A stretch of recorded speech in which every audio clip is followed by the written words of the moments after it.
All right, hello everybody. So today, I'm happy to be joined by Nigel Carlsbad. You probably, if you're watching this, probably know him from Twitter. So today we're just going to go over some questions. A lot of these questions I came up with from reading some stuff on his blog.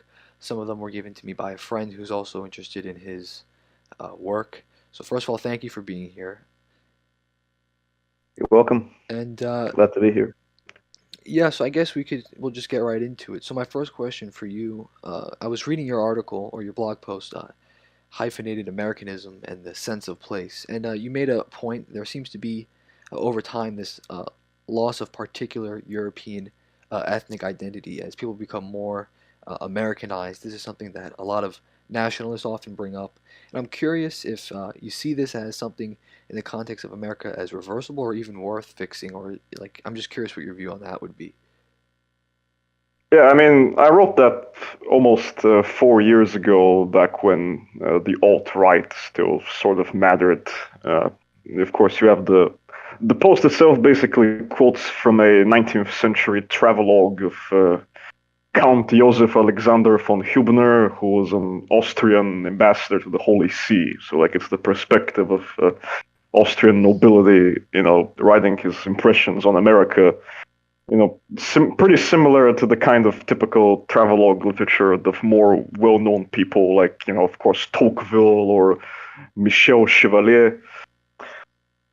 And, well, pretty much the reason I wrote that at the time, I mean, you still have these perennial debates on the American right about, uh, you know, root, core American English identity versus, later more ethnic additions such as Germans or Central Uh-huh. Europeans or so forth. It's not really, my area to pontificate on this. It's just that uh, it was a huge debate back then as well. People would get like very sensitive about later immigration waves and how exactly to trace the decline. Does it go back to 1965? Does it go back to Ellis Islanders earlier? And so I just, posted this, this pretty much European aristocratic perspective, as a sort of a foil. I had pretty much no deeper meaning than that. I mean, I really don't have. That's not my fight. I'll let the Americans figure it out for themselves. Right. Yeah. And so moving on from that, I was reading another one of your articles. The title escapes me at the moment. And also, by the way, I apologize if there's a lot of background noise. I'm kind of in a public setting here. But um, we often hear a lot of people say we live under this. Oh, sorry, wrong question. We often, or you often rather, if it's fair to say, speak about the misconceptions or misidentification of liberalism. For those who don't know or kind of are still have the idea that we live under liberalism, could you point out where or and how this idea may be flawed?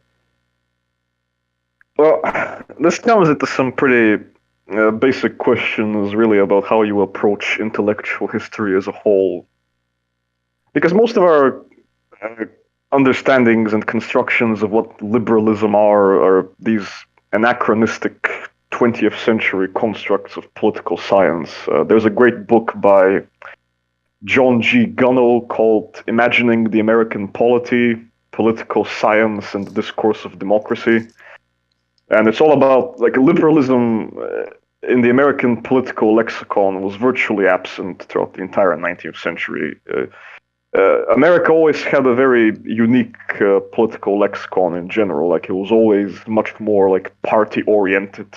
In fact, interestingly enough, the term democracy, even like the term democracy in America, it was frequently used as a synonym for the Democratic Party. Like, it would be spelled with a capital D, democracy, or people would use the definite article, the democracy. Even like in Lincoln's letters, like, you can find him complaining about the democracy Hmm. to mean the Democratic Party, and you can find old newspapers talking about uh, liberal capital D democracy when what they mean by this is the anti-slavery faction within the Democratic Party of New York, for example. And now, This is a approach to true conceptual history on actually reconstructing the historical semantics, the way they were used by people who lived in that time, who waged particular political battles in particular historical circumstances.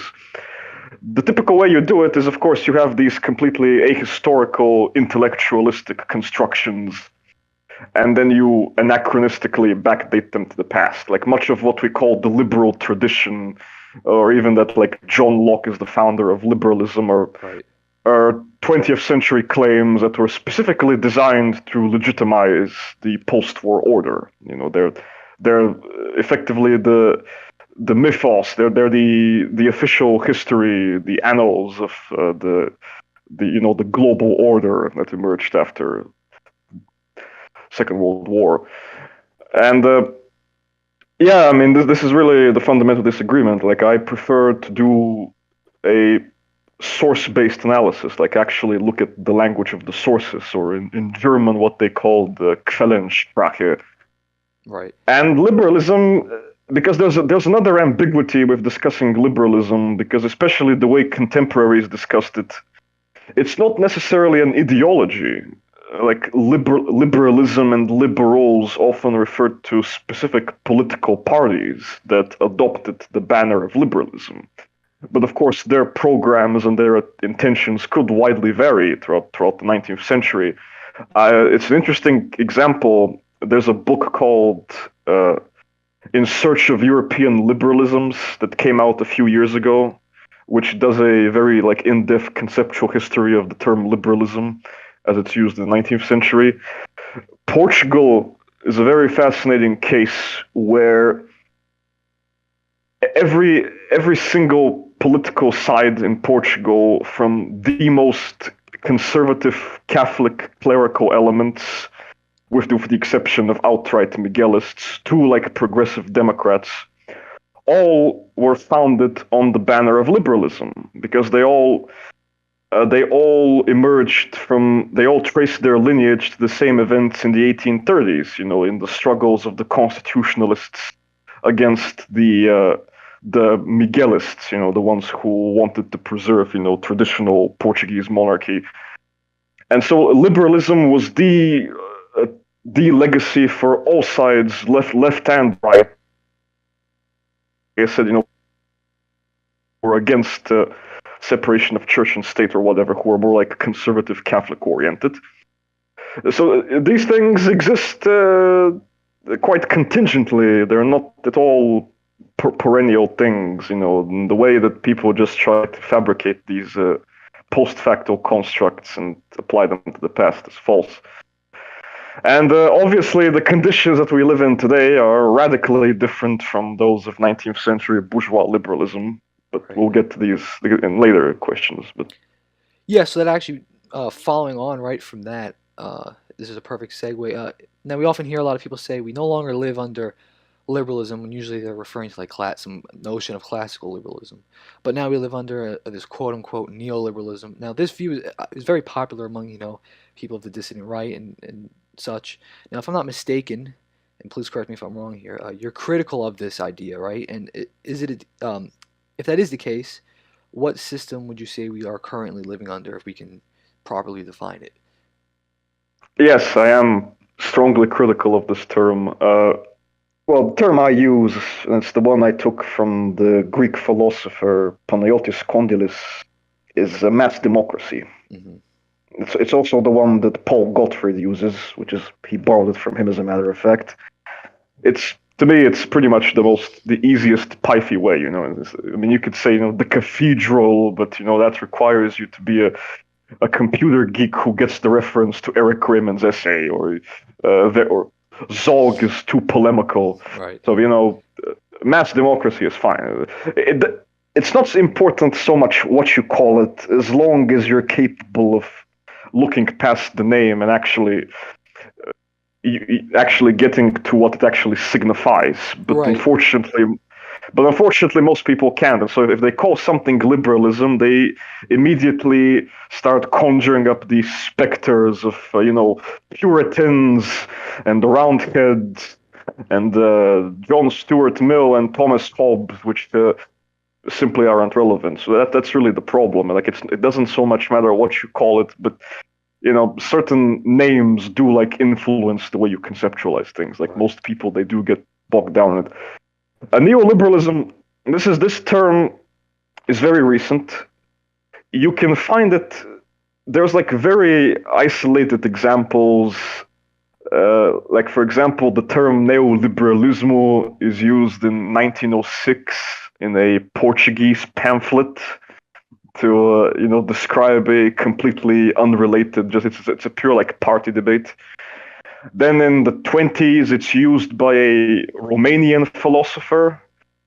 I forgot his exact name, but what he called neoliberalism meant basically authoritarian corporatism, which is pretty much the exact opposite of the way it's now used. Hmm. And now most people, they try to draw a genealogy of neoliberalism going back to what's called the Colloque Walter Lippmann, which was organized in Paris in 1938. Or another traditional approach is to date it back to the Mont Pelerin Society in the 60s and 70s. Now, the problem is that the actual term neoliberalism, it first really starts to pop up in English from what I've researched around the 60s, and its original meaning was in reference to the German social market economy of people like Ludwig Erhard and Wilhelm Röpke. And this neoliberalism, also called ordoliberalism, it was supposed to be like specifically like a more interventionist, communitarian-oriented update of liberalism that went past laissez-faire without completely abandoning, markets and private property. It does not refer to at all to like what people call the Washington Consensus or deregulation or privatization. It was again like very much a more socially oriented communitarian version of liberalism, and it was unique to Germany. No, it was specifically used to describe a foreign system. It was not meant to be. It described the German system. It was not like import anywhere. It was not export anywhere else.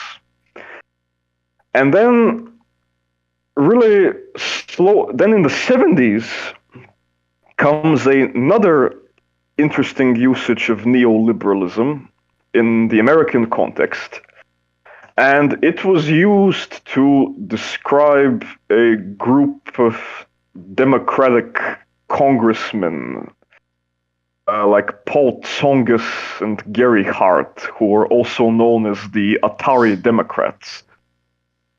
But these so-called Atari Democrats were, again, the complete opposite of what we now call neoliberals, because they were in favor of more R&D spending, more social benefits, and so forth. They were not about like cutting necessarily about privatization or austerity or whatever. Like they were very much about more R&D and more social safety net. So again, the total opposite meaning. Right. And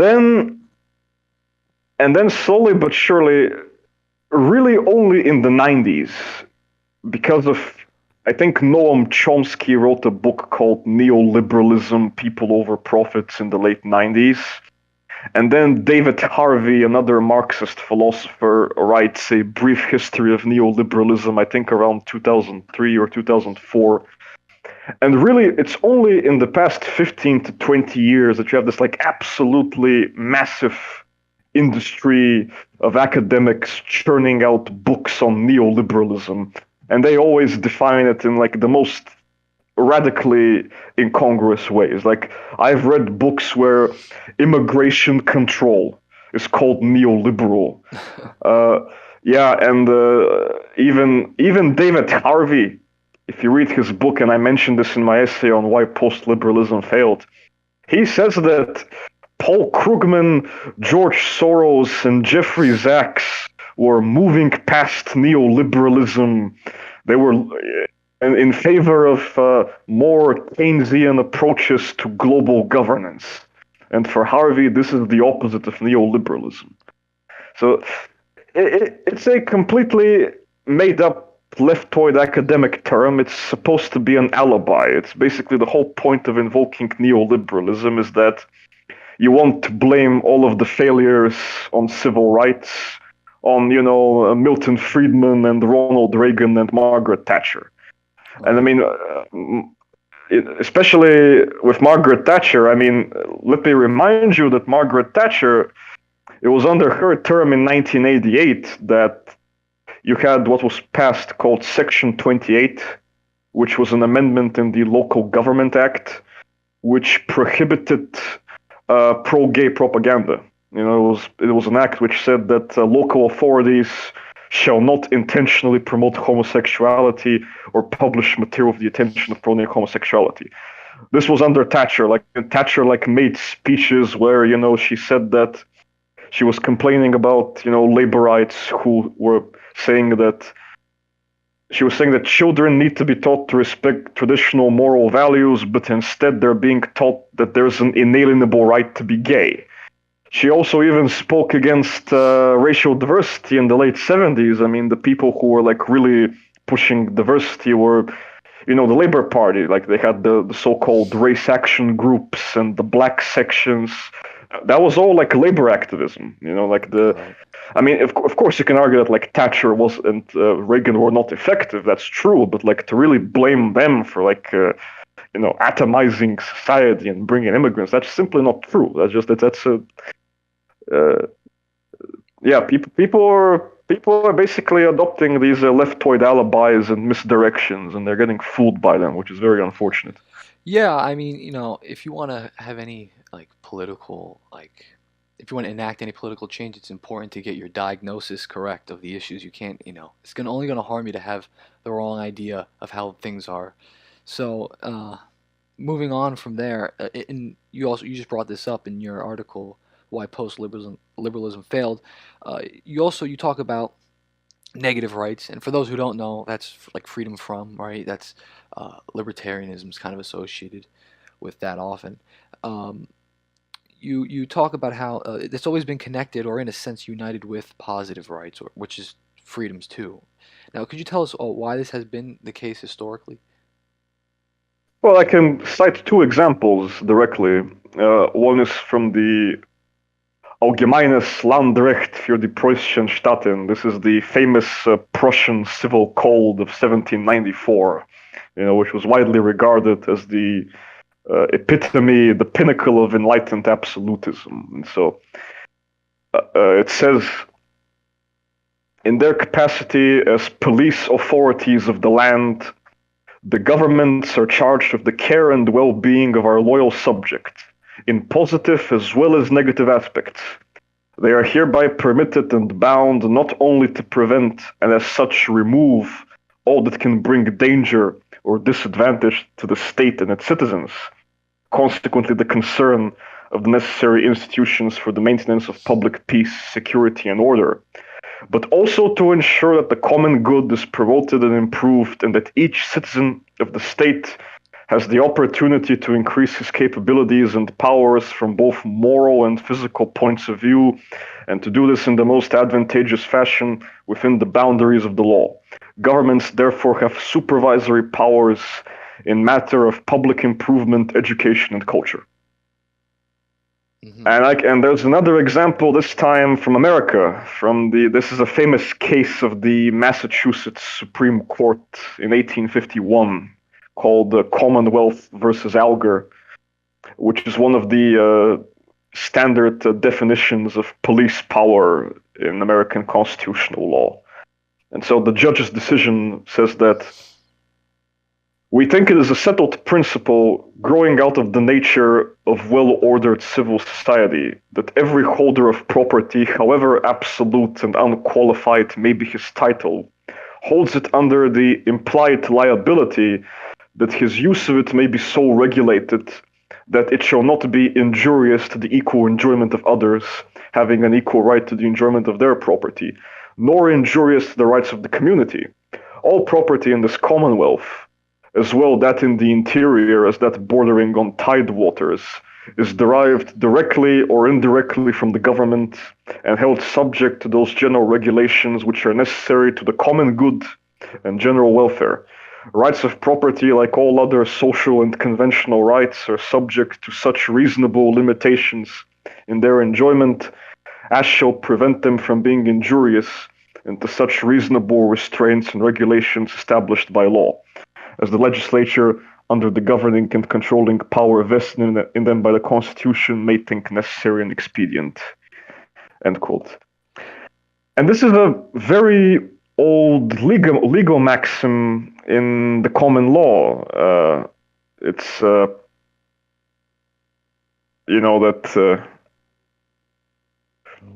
it dates back to like the 12th century. I forgot the exact Latin right now. Let me see if I can look it up here.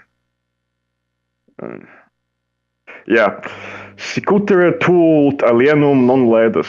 Use that which is yours so as to not injure others. I mean, that goes all the way back to Henry de Bracton in the 13th century. It then becomes the basis of English tort law. And so, yeah, like conventionally, like there was no like real this like fundamental divide between positive and negative rights. They were always seen as an integral union, and they did not pose any particular problems in the bourgeois liberal era. And this is another example of a difference between a sort of theoretical intellectualistic analysis versus a concrete historical analysis, which is that a purely theoretical analysis can identify a potential problem within ideology. But whether that potentiality actually becomes actualized in practice depends on specific historical circumstance. And you have to look at that. And that's really what determines it. So like in the 19th century, this distinction by and large did not become a problem. It has only become a huge irreconcilable problem in our mass democratic era, by and large. Back then, yeah, like liberals could perfectly be in favor. I mean, to give you a quick example, I mean, most American states, like well into the mid-20th century, had laws against obscenity. I mean, like this wasn't. No one considered obscenity or smut to be like bans on these things to be a violation of free speech. All of these like arguments and cases, they only start emerging in the early to mid 20th century. It's only then when it gets loosened. But at the time, yeah. Yeah, that's very interesting because you see today with I'm going to go back again to libertarians and such. They seem to have this total notion that there's this tension, there's this dichotomy between positive and negative rights. But yeah, like you just brought up, when you go back, you do see that not only was there no tension between these two things, they almost worked in harmony. Like they almost like necessitated one another in some sense, I guess you could Right. say. Yeah. And moving on from there. So you also talk about how democracy and liberalism are not the same thing. We kind of just went over this a little bit, and I think a lot of people, especially on the dissident right, they kind of have this idea that they might not be the same thing, they might be distinct, but they are essentially like super compatible or whatever. Now, I think you talk about how democracy will always eat liberalism in the end, and I understand how one can say that liberalism and democracy are not the same. But in what way does democracy eat liberalism? I mean, certainly liberalism was not an effective dam against democratic tendencies. I mean, obviously the fact that we're here has shown that admirably. But again, if we do like a proper conceptual historical analysis, if we focus on concrete Ordnungsdenken, concrete order thinking, instead of getting lost in vacuous abstractions. Most of the 19th century liberals, again, they made very clear distinctions between political and civil rights. In America now, voting rights are identified with civil rights, which would have been the exact opposite of the way that a 19th century bourgeois liberal would have conceived of this.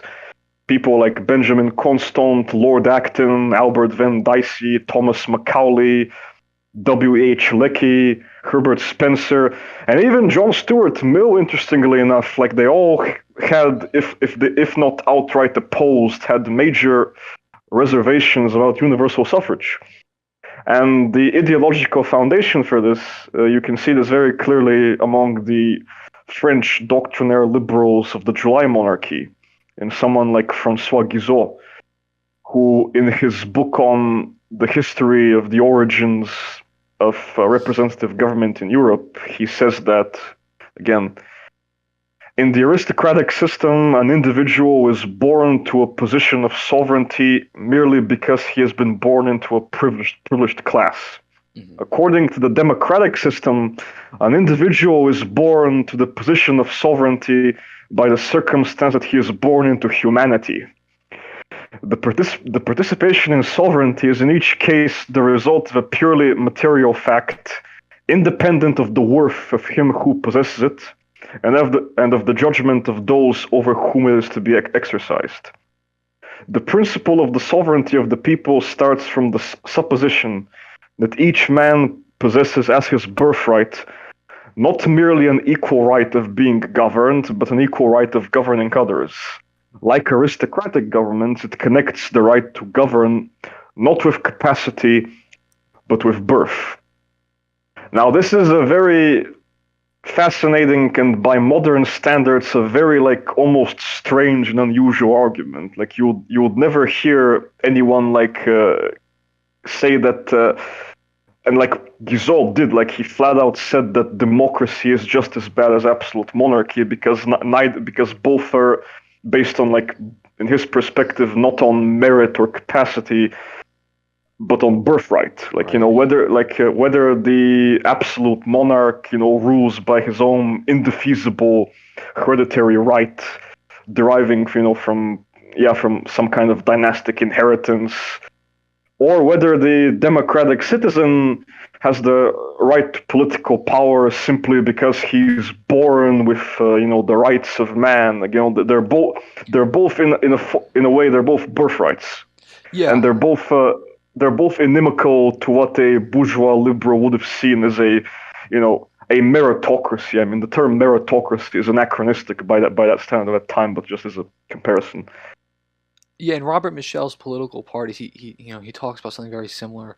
He says, it used to be in the past that, monarchs were seen as, if you were to sin against a monarch, it would almost be like, you're sinning against the will of God in some sense.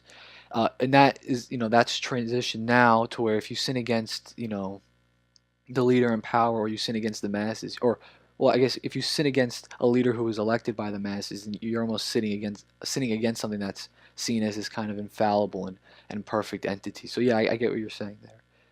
Herbert Spencer had a great quote about this in one of his later books. Like, he said that we got rid of the divine right of kings only to replace it with the divine right of parliaments. Right. That's a pretty good quote. So moving on here, let me just get these back up. So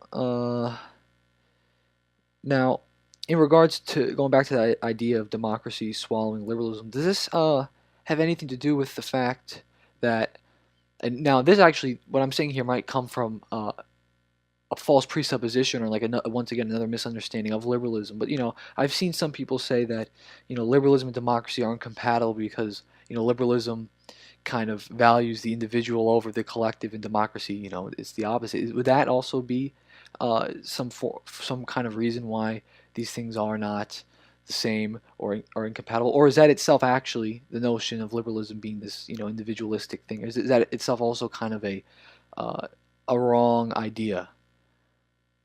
Well, again, this like very radical disjunction or separation of like individual and group rights is again kind of a the way it actually unfolded in practice the dichotomy was nowhere near as strong as a purely formal analysis might suppose it.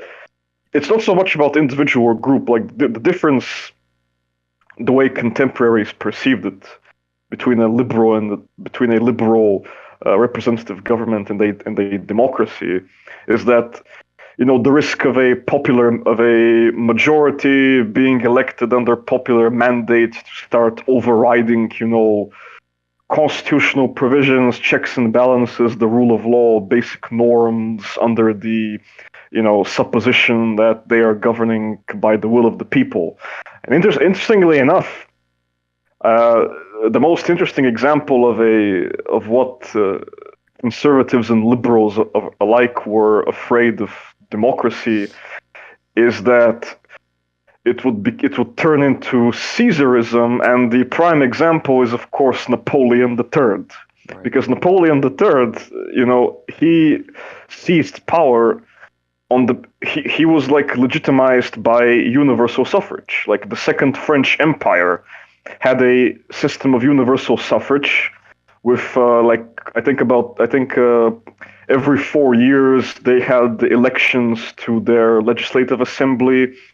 He also governed on the basis of direct plebiscites and referendums to the people. He legalized the right to strike, as a matter of fact. He greatly expanded female education and so forth. Like he was a true, you might say, a populist emperor, or really even a socialist emperor.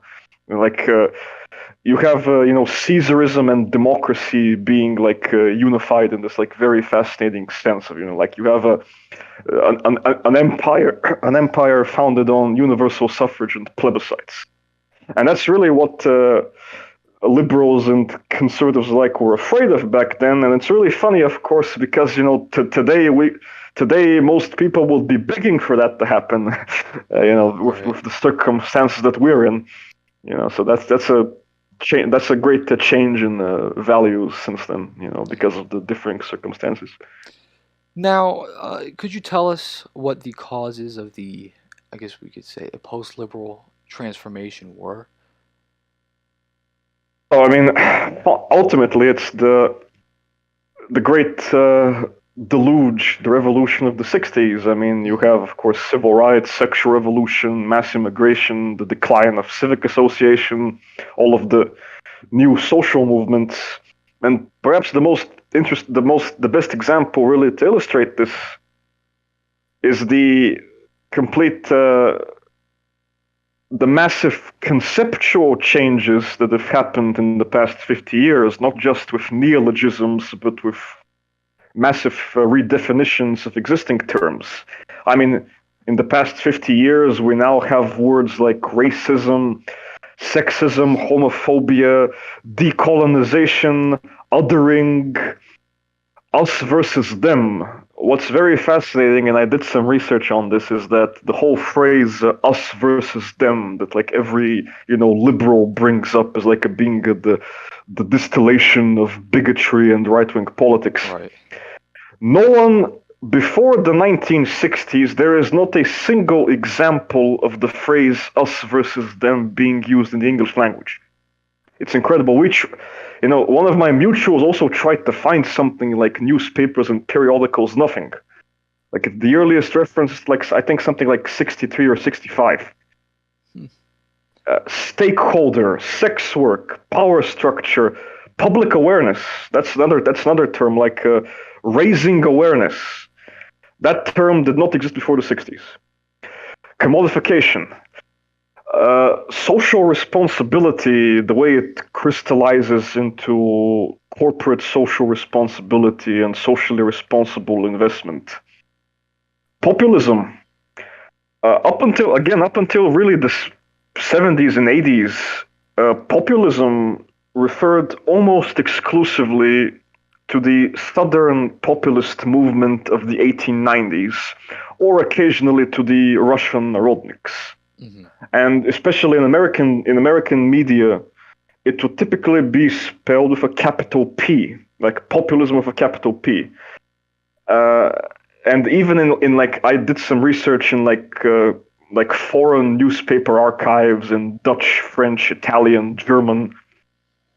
The word populism is again used to describe the American populist movement of the 1890s as a purely historical term, not to describe some kind of a contemporary event or as some kind of political description. Populism, as we now know it, is again basically invented starting from the 80s, but really only picking up in the late 90s, early 2000s in order to delegitimize right-wing parties in Europe and America. Like Yeah. it really wasn't a term of discourse like really before then. And so many other examples, but the point is that like you have this unprecedented semantic conceptual change that is pretty much almost equivalent to the conceptual changes of 1750 to 1850, what Reinhard Koselleck called the Sattelzeit, the saddle time, that created modernity as we now know it. But over the past 60 years,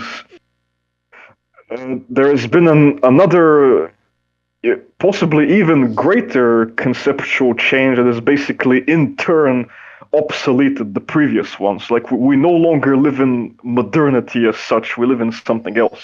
Hmm. Or another example is the word identity. You know, the terms like national identity, social identity, group identity, again, did not exist before the 50s and 60s because identity, as we now know it in the psychological sense, was basically invented by the psychoanalyst Erik Erikson in the 1950s.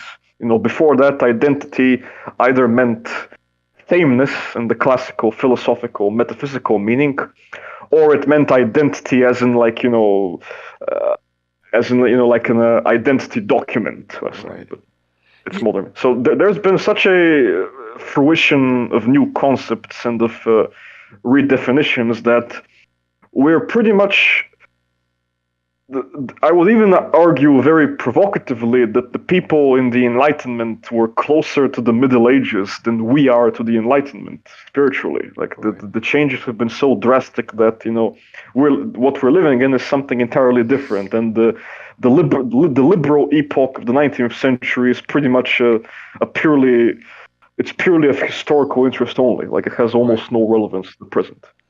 Yeah. So this is interesting. This whole idea that all these words and concepts just kind of explode into public consciousness out of nowhere. And I think that goes back to what you were saying about how the terms that are being created, they're really going to affect the way that you see things, not only in the present, but also like when we look into the past. If you have the wrong notion of I don't know, like identity, right? You're gonna see things in the past for what they actually didn't mean. So I think that's also creates like a phenomenological issue with a lot of the like contemporary like political analysis on Yeah, that's really like one of the worst things is that precisely because of the shifts in language over the past 50 years, like this now people they can't help but treat all of history as though history is some kind of a it culminates in drag queen story hour, right. and we have to go back and find out, well, where did this go wrong? Well, was it the Enlightenment? Was it the Reformation, the Renaissance, the Great Schism? Where was it? It becomes a very pathological way of viewing history, and like people go nuts trying to find the root causes and origins, and it's just yeah, Yeah. it colors the way people see the past like really badly. They can't properly interpret sources in their context. It's bad hermeneutics, really. Exactly. Yeah. And now going on from here, so I saw that you said that post-liberal impulses verge on anti-white propaganda, and yeah, I would agree with this. And would you say this would be a sort of contradiction within the system that it can't be liberal in the sense that people understand liberalism today, not in the sense of what it actually is. Well, in the sense that they understand it, I mean that could pretty much be anything. Like I said, like Right. in fact, I would like to. I think I have a quote by Panayotis Kondylis that from this is from Planetary Politics After the Cold War, and he says.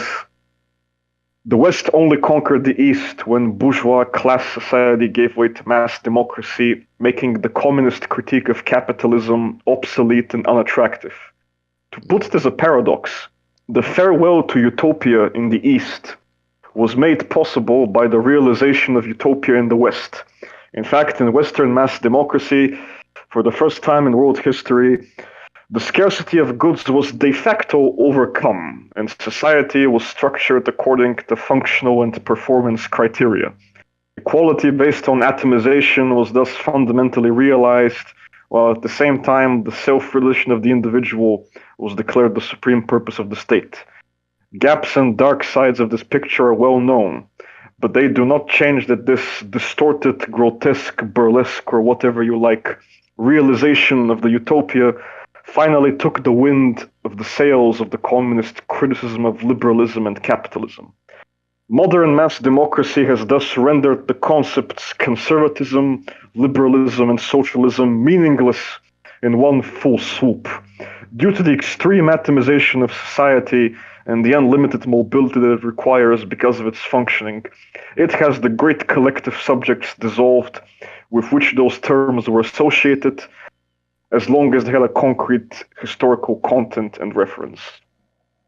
And that really, to me, is the main point of all this. And really, a term like liberalism now is just purely what you would call a Kampfbegriff, a polemical concept. It's okay. It's okay for people to use it, but it's again, it's not something I take literally. I draw a very clear demarcation between engaging in a political polemic and engaging in serious research. They're not the same thing. They should be kept separate. So. Right. Now, toward the end of the article mentioned before, you state, I think I'm gonna quote you here. Quote: "Well, what do you know? The materialist class analysis of why materialist class analysis is obsoleted by material class factors. What a dialectic that is. Overall, the dual periodization scheme of the post-1945 era, when one differentiates between quote-unquote embedded liberal unquote or consensus liberal era from 1945 to roughly 1978 from a quote-unquote neoliberal era since then makes little sense. Rather, the entire post-war period must be viewed as one continuous totality." End quote here. So could you expand on what you mean here, and also why we should look at this as a whole? I mean, I guess you kind of explained before why we should look at it as a whole. So I guess you could explain what this means here. Yeah. I mean, the whole embedded liberal slash neoliberal thing is a kind of a academic thesis that the claim is that from roughly 1945 to 1970 something. You had this, Keynesian welfare state with demand management and, and so forth that was then systematically destroyed by neoliberal austerity, privatization, Reaganomics, and so forth, monetarism and whatnot. And that's the kind of periodization that like most academics use to like say that there was this good post-war liberal phase that was deliberately destroyed by Friedrich von Hayek and Milton Friedman. That's really what I'm objecting to, is that fundamentally the way we should look at this is not through these economic changes, which in the grand scheme of things, they're really minor. I mean, I had a whole space on this a while ago, but unfortunately I never recorded it.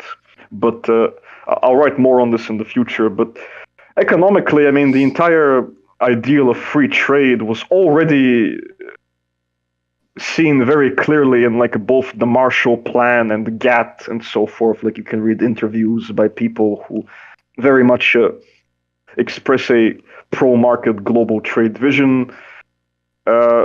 What did happen is that, yes, there were some changes in academic economics because the traditional Keynesian analysis tended to denigrate the role of monetary factors in creating inflation. Like the way most Keynesians would interpret inflation up until the 70s was in terms of a kind of a cost push view. So like they would say that inflation is caused either by supply shocks or by by unions pushing up wages, or because of class struggle and so forth, because of distributional issues.